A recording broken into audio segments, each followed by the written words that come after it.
eu tenho a situação de P e 1 menos P adotando cada uma das raízes. As duas posso adotar as duas.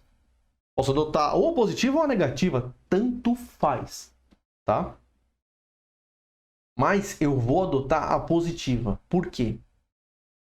Para o meu modelo, para eu não ter que mexer no modelo. Se eu adotar a negativa, eu vou ter que renomear o movimento up, ele vai ter um sinal negativo. Então eu vou ter que renomear ele para down. Para manter os meus movimentos como estão, eu vou adotar a raiz positiva. Mas isso não é um problema nenhum, você pode adotar a outra também. É que você vai mexer nas suas definições. Eu não quero mexer nas definições, eu quero deixá-las como estão. Up sobe, down desce. Tá? Para isso continuar, eu tenho que adotar a raiz positiva. Se eu adotar a negativa, isso vai mudar, o sinal vai mudar, eu vou ter que renomear tudo, e eu não quero fazer isso, tá? Mas as duas são iguaizinhas, tá?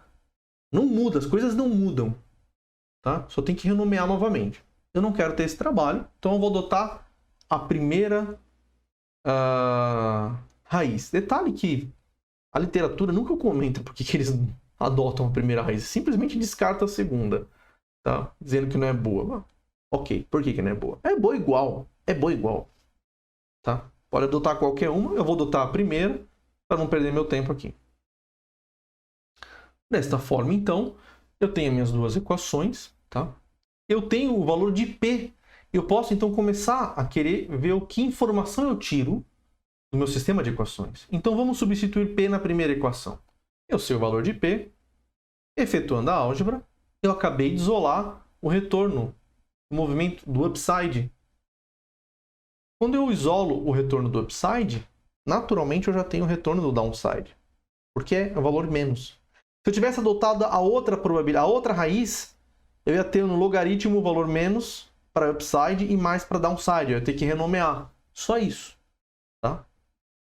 Então repare que eu também tenho agora o fator multiplicativo, o U e o D, tá?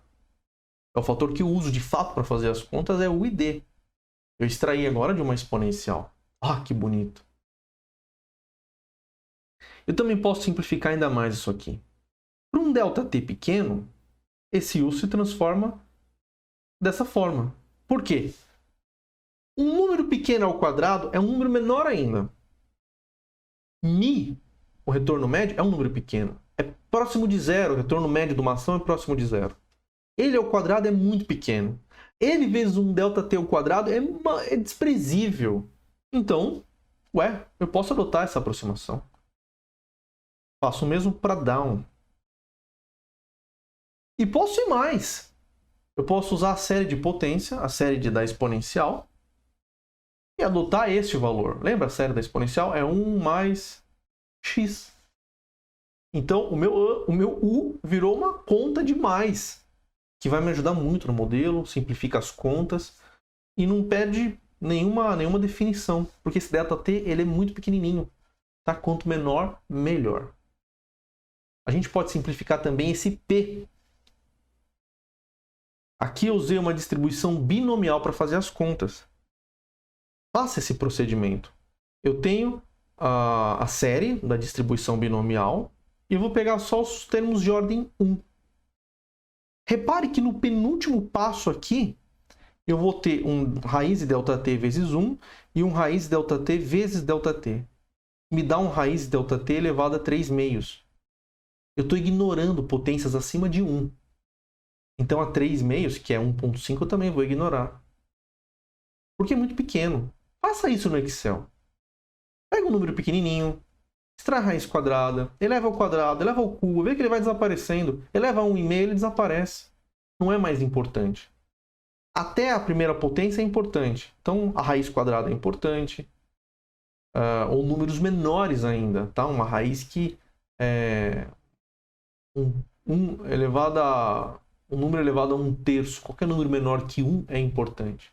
Acima de 1, ele já se torna muito pequenininho. Tá?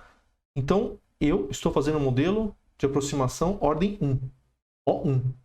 Então, eu ignorei completamente os outros termos. Por isso, chego nessa expressão aqui, bela da probabilidade, em função do retorno médio do ativo. Então, resumindo, eu tenho agora a probabilidade de movimento up. Ela está dada em função do retorno médio do ativo. Olha que beleza, tá? No outro modelo, eu conseguia isso por Risk Neutral Probabilities. Aqui, eu tenho em função do movimento médio do ativo, do comportamento dele. O upside é dado utilizando a volatilidade. Olha esta amplitude do retorno, tá? Faça um menos o outro. Você vai chegar que é 2 vezes a volatilidade. Isso é muito interessante. Tem conexões com a distribuição normal isso. Reparem. Agora então eu posso utilizar esses valores para ter uma estatística do preço. Então eu tenho o valor esperado do preço sendo a probabilidade do preço subir vezes US mais a probabilidade do preço descer vezes DS. Então o valor esperado do preço, agora substituindo essas grandezas, chega num valor coerente que para mim faz sentido. Ou seja, é o retorno médio vezes o tempo desse processo, 1 ΔT. Faz bastante sentido isso. Vamos ver a variância. A variância, ele é um cálculo um pouco maior, tá? Eu vou dar a resposta, mas o cálculo eu vou deixar como exercício para vocês. É um cálculo muito simples. Se vocês não conseguirem, deixe no comentário aqui desta aula. Então eu tenho as probabilidades do ativo subir e descer vezes o movimento ao quadrado. Nós já vimos isso. Menos o quadrado do valor esperado do ativo. Essa segunda parte. Façam essas contas e depois das contas prontas, vocês apenas ignorem todos os ΔT que estejam elevados a uma potência maior que 1. Nós vamos chegar nesse resultado aqui, que é muito coerente sobre qual deve ser a variância do preço. Alguns livros trazem como resposta este valor. Isso não está correto. Um livro que traz essa resposta cometeu um equívoco. Nós não podemos aceitar este valor. Por quê? Porque você está aceitando ΔT ao quadrado. Mas você definiu grandezas anteriormente que o ΔT acima da potência de 1 eram ignoradas. E agora voltou?